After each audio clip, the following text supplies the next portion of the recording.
ನಾನು ಕೇಂದ್ರ ಸರ್ಕಾರದ ಬಜೆಟ್ ಅನ್ನೋ ವಿಚಾರದಲ್ಲಿ ಪೂರ್ಣವಾಗಿ ಅಧ್ಯಯನ ಮಾಡಿಲ್ಲ. ಅಲ್ಲಿ ಇಲ್ಲಿ ಸ್ವಲ್ಪ ಮಾಹಿತಿಯನ್ನ ಆಧಾರದ ಮೇಲೆ ಹೇಳೋದೇ ಆದ್ರೆ, ಈಗ ರೈತರಿಗಾಗಿ ಕಿಸಾನ್ ಕಾರ್ಡ್ ಸಾಲದ ಮಿತಿ 5 ಲಕ್ಷಕ್ಕೆ ಏರಿಸಿದ್ದೇವೆ ಅಂತ ಹೇಳ್ತಿದ್ದಾರೆ. ನಮ್ಮ ರಾಜ್ಯದಲ್ಲಿ ಇದನ್ನು ನಾವು ಈಗಾಗಲೇ 2 ವರ್ಷದ ಮುಂಚೆನೆ ನಾವು ಏರಿಸಿದ್ದೇವೆ. ಇದು ಅವರು ಏರಿಕೆ ಮಾಡಿದ್ದೇವೆ ಅಂತಕ್ಕಂಥದ್ದನ್ನ ಹೇಳ್ಕೊಳ್ತಕ್ಕಂಥದ್ರಲ್ಲಿ ವಿಪರ್ಯಾಸ ಏನಿದೆ, 5,400 ಕೋಟಿ ರೂಪಾಯಿಯನ್ನ ಈ ಒಂದು ಬಾಬ್ಗೆ ಹಣ ರಿಲೀಸ್ ಮಾಡ್ತಾ ಇದ್ರು ಹಿಂದೆ. ಈ ಸರಿ 2,340 ಕೋಟಿ ಕೊಟ್ಟಿದ್ದಾರೆ.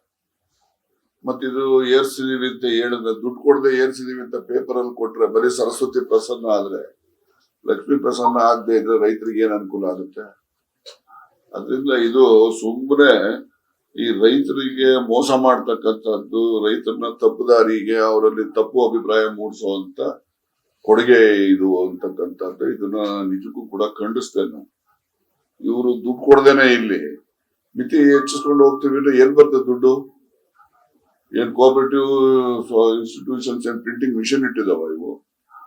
ಇಲ್ಲಿ ನೋಡಿದ್ರೆ ಇವರು ಬರೀತಾರೆ, ಕೇಂದ್ರ ಸರ್ಕಾರದ ಸ್ಪಾನ್ಸರ್ಡ್ ಸ್ಕೀಮ್ಸ್ ದುಡ್ಡೆಲ್ಲ ನೀವು ಕಮರ್ಷಿಯಲ್ ಬ್ಯಾಂಕ್ ಅಲ್ಲಿ ಇಡಬೇಕು, ಶೆಡ್ಯೂಲ್ಡ್ ಬ್ಯಾಂಕ್ ಅಟ್ಲೀಸ್ಟ್ ಹೋಗ್ಲಿ, ಬೇರೆ ಬ್ಯಾಂಕ್ ಅಲ್ಲಿ ಹಿಡಿದ್ರೆ ಶೆಡ್ಯೂಲ್ಡ್ ಬ್ಯಾಂಕ್ ಎಲ್ಲರೂ ಇಡ್ಬೇಕಲ್ಲ. ಯಾವುದೇ ಶೆಡ್ಯೂಲ್ಡ್ ಬ್ಯಾಂಕ್ ಅಲ್ಲಿ ಇಡಂಗಿಲ್ಲ, it is only commercial bank ಅಲ್ಲಿ ಇಡಬೇಕು ಅಂತ ಬರೀತಾರೆ. ಅಲ್ಲಿ ರೆವಿನ್ಯೂ ಇವರಿಗೆ ರಿಸೋರ್ಸಸ್ ಇಲ್ದಂಗ ಆಗ್ತದೆ.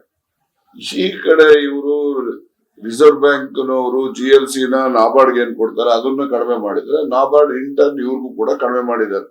ನಮ್ ಕರ್ನಾಟಕಕ್ಕೆ ಒಂದಕ್ಕೇನೆ ನಾನು ಈಗಾಗಲೇ ಹೇಳಿದ್ರೆ 3,260 ಕೋಟಿ ಕಡಿಮೆ ಮಾಡಿದ್ದಾರೆ 1 ವರ್ಷಕ್ಕೆ.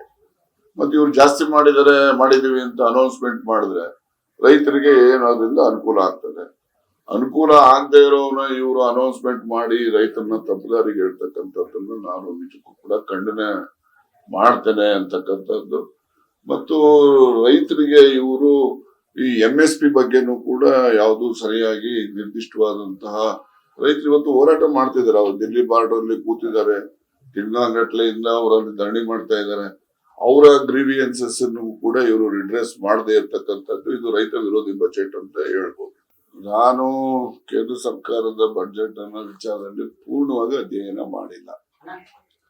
ಅಲ್ಲಿ ಇಲ್ಲಿ ಸ್ವಲ್ಪ ಮಾಹಿತಿಯನ್ನ ಆಧಾರದ ಮೇಲೆ ಹೇಳೋದೇ ಆದ್ರೆ, ಈಗ ರೈತರಿಗಾಗಿ ಕಿಸಾನ್ ಕಾರ್ಡ್ ಸಾಲದ ಮಿತಿ 5 ಲಕ್ಷಕ್ಕೆ ಏರಿಸಿದ್ದೇವೆ ಅಂತ ಹೇಳ್ತಿದ್ದಾರೆ.